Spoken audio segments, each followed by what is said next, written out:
So now I think we are ending our presentations and we are starting our Q&A time. I see that we already have some questions. I will read Robert and Jessica, the ones that we already gathered from the Q&A. So the first one was, I don't think it is a question or a comment, but it's from Safa. It says, this export potential, is it actually what the country is exporting to that particular country or the consumption of that particular product in that country? I believe, Robert, this is for you when you were explaining the trade map, if I'm not mistaken. Then we have another question from Chanel that she's asking, why is the following product not available? Pomegranates, lavender, rosemary, and pecan nuts. And a last one from Funzile. She's thanking us for the session. It was very helpful as we just started exporting our accessories to the UK. We are in retail fashion accessories. Will this exporters tool identify retail shops, boutiques as well? We have an exporter certificate. And if the Trade Forward South Africa and ITC organize trade shows for small businesses. I think we should maybe answer these three and then we can continue. Sure. The first, I'll answer the last one first. We don't ourselves currently organize trade shows. There are a lot of trade shows internationally, particularly in Europe. A lot of global trade shows take place in Europe, and buyers from all over the world come to them. So for the food sector, Seal under Nuga, and there's Biofact. We don't actually get involved in organizing participation in those ourselves. If you are an exporter in South Africa, the South African Department of Trade, Industry and Competition arranges group participation in some of those big trade shows, and you can also access funding support to participate individually in a wide range of trade shows. So short answer, we don't currently organize trade shows ourselves, but there are a lot that you can participate in. As far as the question about the export potential, is it actually showing what the country is exporting to that country, or is it? I'll just share my screen again quickly, and I'll show you how it can be adjusted. And it's a very good question that I'm glad was asked. If we go to this again, just for an example, using the example of frozen fillets from Mozambique, identifying the market potential in Spain. If you go down to the bottom of the screen, this is indicating the export potential.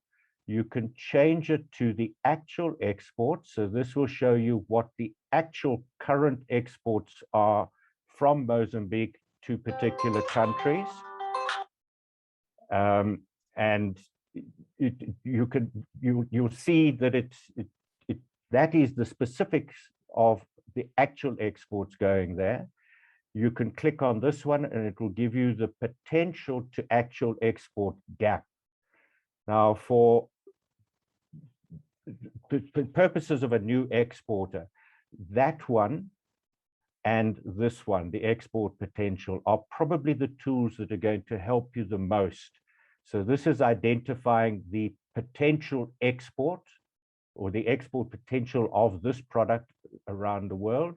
And this will show you where the largest gap actually exists. So you'll see it's not hugely different, but it does adjust them. So the gap between where there is the biggest gap between what is actually being sold from Mozambique into Spain, into any country at the moment, it indicates which country has the highest gap. And that would be an indicator of being a good market to target, and you'll see it brings up. So I hope that answers it. This is, if you click on this middle one, those are the actual exports, what is currently being exported in this category of product from Mozambique around the world.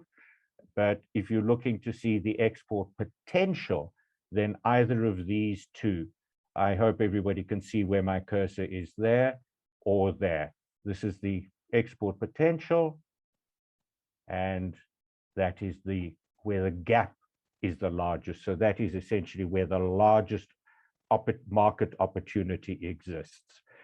Let me just take that down. Oh, no, I'll leave it up. There was a question about specific products, say, for example. Yes, it was pomegranates, lavender, rosemary, and pecan nuts.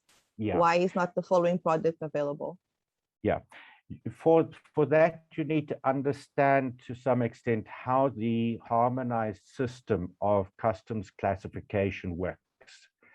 And it's grouped in sections. The HS code is grouped in sections, and it is, let me just see, this is the World Customs Organization who control the global customs nomenclature. And you'll see it brings it up here in sections. And sometimes a product is very, very specific, or it's traded in small quantities, so it doesn't fall into a category of its own. So for example, pomegranate, but you would have to then identify what is the next heading under which it falls. So for example, pomegranate or nuts and so on, they would fall into this category. And I'll just see if we can pull this up. You can use the other tools as well, even in this access to markets. If you typed in pomegranate, it likely pomegranate, I can't remember the exact spelling. No, it's an A. Where you have an I, it's an A. Yes. Pomegranate, I think. So let's see. I doubt that will be coming from Eswatini, so I'll put in South Africa because I'm assuming that was where the inquiry was from, to Portugal, for example. Now, it probably won't pull up pomegranate. Yeah. So you'll see that it's brought it up as in edible fruit and nuts other, and you can show it. You can show the list of goods. So there it is, edible fruit and nuts, peel of citrus and so on. And there now it starts to pull it up. You can see pomegranate pulls up there. And if you clicked on that, from South Africa to Portugal, it throws up the tariffs. Now, in these facilities, I can almost guarantee you it won't have pomegranate as a specific, but having looked there, we know that it is, the code is 081090. So if we put in here 0810, you'll see it should start to pull it up. 90 now. There we go. And I didn't put in the 90 because these statistics in this particular facility are what they call mirror data. So the process is it takes, if a country is importing a product, if country A is importing a product, country B is exporting a product, and a country B might be exporting it to country A, but country A is also importing from a lot of other countries. So it'll say, how much is country A importing from all over? How much is country B producing and exporting there? It's an indication there is a significant market in country A. Country B has the potential because it is already exporting globally, and it puts those together. So it's not at the same detail level, for example, that the others are. That was a question that came up in one of our previous webinars. And if you go into the ITC tools, they do give the explanation. And that's why I didn't put the 90 in, because sometimes they don't go to specific detail level in this particular tool. And you have to accept that your product is lumped together with other products of the same category. So you might not see it specifically for pomegranate, but it'll pull up for a group of products. sorry, let's go South Africa. We'll pull that in, and it brings up in multiple different ways. I didn't show you earlier. This is the default way it pulls it up.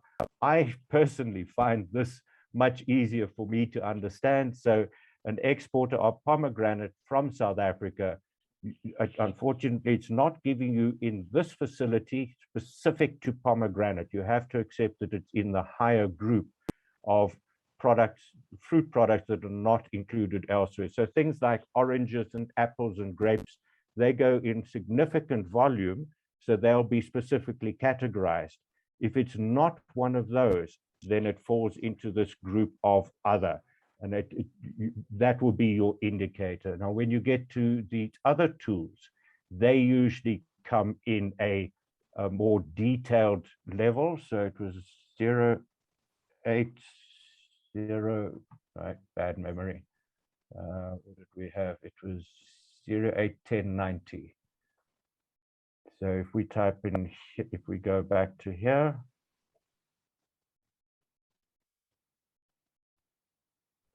and we clear that, we type in 081090, you'll see that it starts to bring it up, and this should bring it up in greater detail. Fresh tamarinds, cashew apples, you can see the wide range here, and you could see maybe pomegranate is listed there. It should be pawpaws, papayas. No, it's not. It's not listed there. Okay, let's go back to 0810 and see what it does. This is, if I can take this opportunity to kind of re-emphasize why we do these demonstrations, to show you that you can get this information to a very detailed level generally. The more niche your product is, the harder it is sometimes, because it gets grouped with others.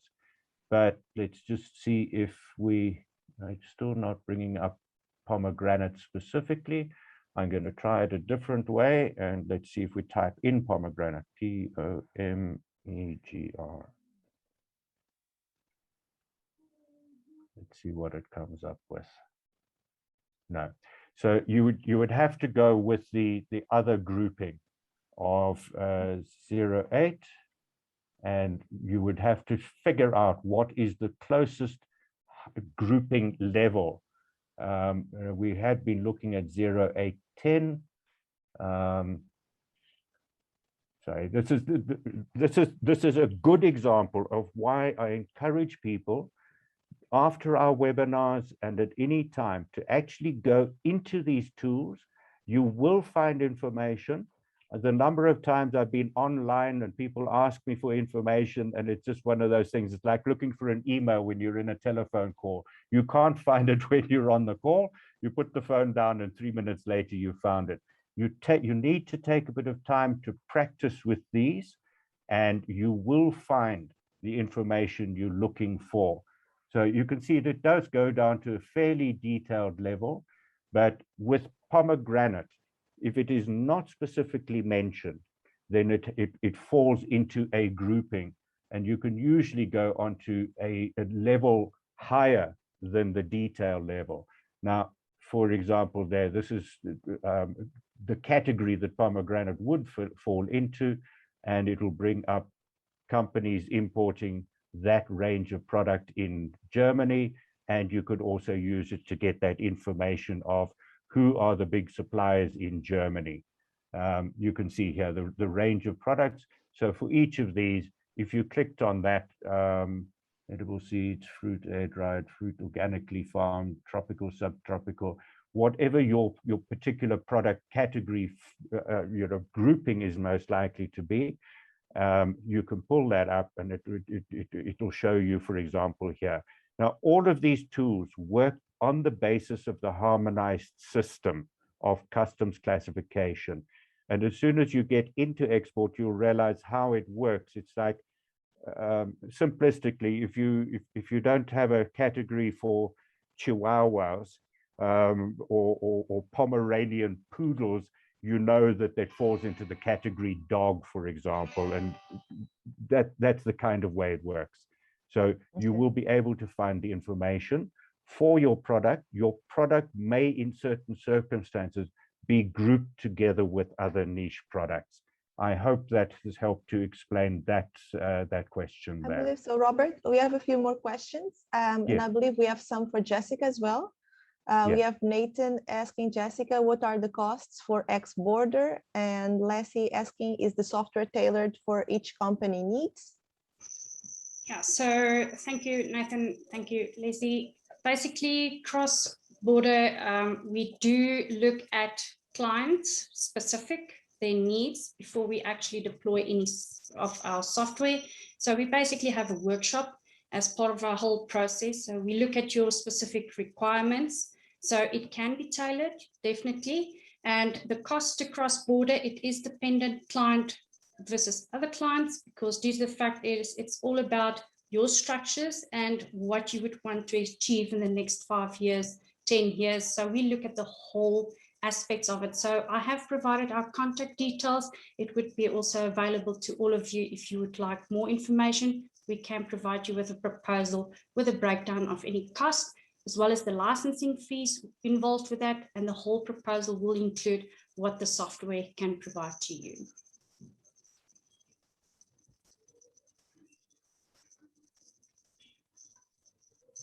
Thank you, Jessica. We have a few more, I think, for you, Robert. We have Ningwa Kulu, who asks if the platform offers African countries market information. And then we have another from Lekoko, as well, as one of the things that we are struggling in Botswana is actually shipping of the products, which is very expensive. Is there any way or a plan we can leverage on to get our baskets in the EU?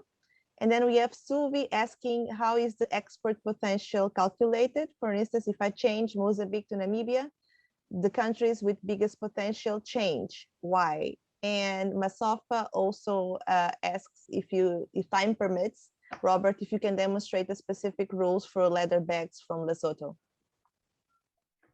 Okay, first question, the global tools that we demonstrated in the last webinar, that gives you information on global countries, all countries globally.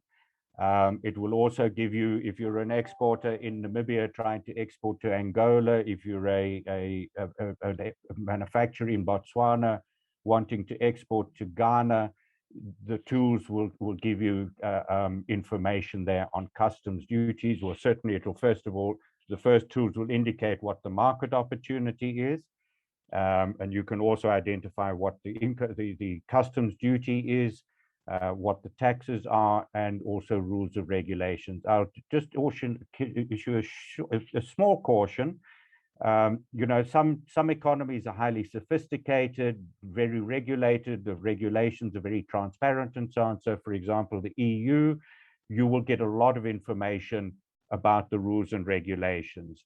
The reality is in a lot of African countries, the rules and regulations are not always as transparent.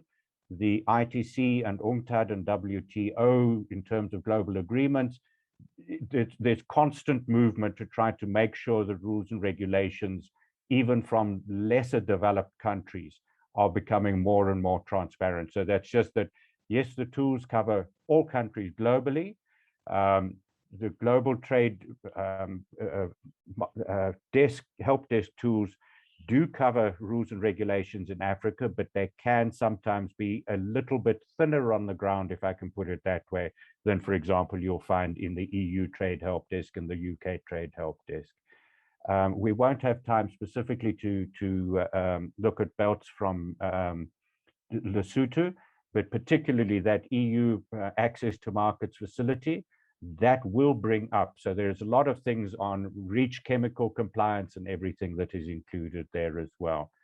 There was another one that just slipped my mind, and I'm sorry I wasn't jotting them down.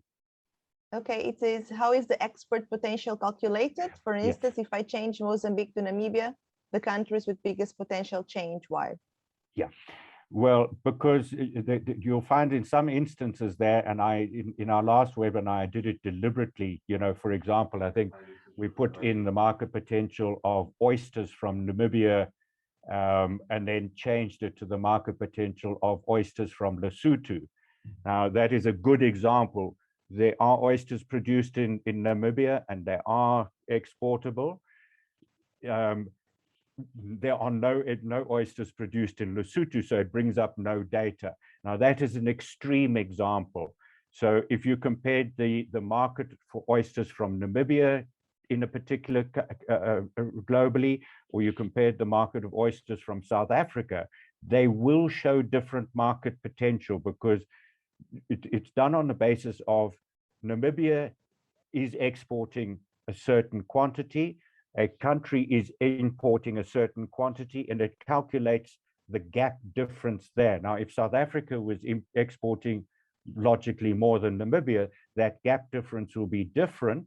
And of course, Namibia might be exporting to a particular country already, some South Africa to a different country, and it works on the basis of also distance to market. So geographic distance now between South Africa and Namibia, there shouldn't be a big change. But the classic example is if we looked at the example that we had of men's trousers from Lesotho, then logically South Africa would come up higher because of the proximity of the market. If you put in men's trousers from Kenya, for example, if you had an operation in Kenya, the distance to market to South Africa would probably eliminate South Africa as a market.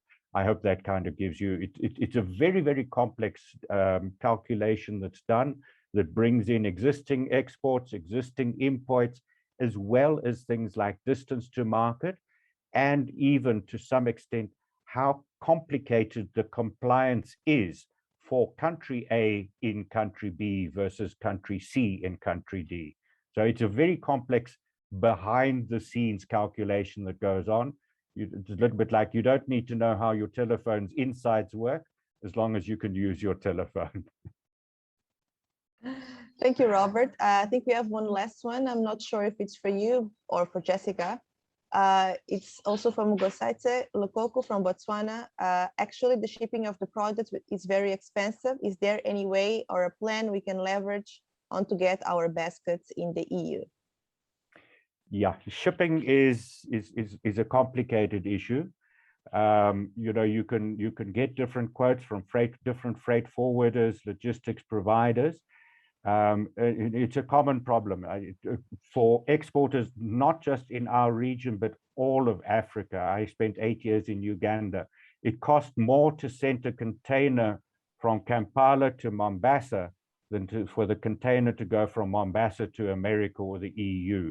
It is a significant problem we have in our region. I mean, anecdotally, I'm not fully conscious of the exact pricing at the moment, but it was always kind of well known, even in South Africa. It was cheaper to get a container from overseas to Durban than to get the container from Durban to Johannesburg. Mm-hmm. That is a real sort of infrastructure issue that we all experience. Now, there are obviously other ways that one could go about it. If you're doing small shipments, speak to shipping companies. You may be able to do joint consignments. You might be able to, if you're doing more and more business, they may be able to issue, offer you better rates. Unfortunately, I can't give you much of a better solution than that to shop around. It's something that governments are all conscious of, and it's well above our heads at SADC and AU level and the NEPAD level.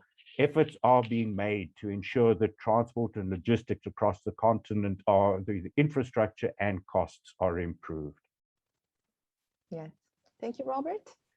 Okay. I believe we are ending our session. Thank you, everyone, for participating in this webinar. Any answers or questions that are unanswered will be posted in our September edition of the TFSA Digest. The recording of the webinar, as we are already shared here on the chat box, will be available into our social media platforms such as YouTube, Trade Forward Southern Africa. You can also check our Facebook and Twitter. We encourage all participants to go to the TFSA hub, tfsouthernafrica.org, and explore, practice, and use the tools there. You can also follow, like I was mentioning, our social media. Also, besides Facebook and Twitter, we also have the LinkedIn. And look out for future invitations to attend the next webinar that will take place on the 20th of October. Then we'll focus on navigating the digital tools for export markets in the UK. Thank you so much, everybody, for being here with us and attending the webinar.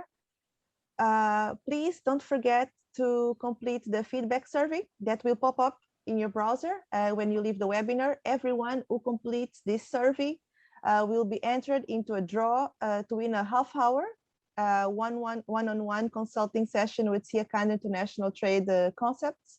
I think it would be very helpful. I can see that from the questions that we got on the chat box, some of you will actually benefit from this opportunity. So don't forget to answer the survey.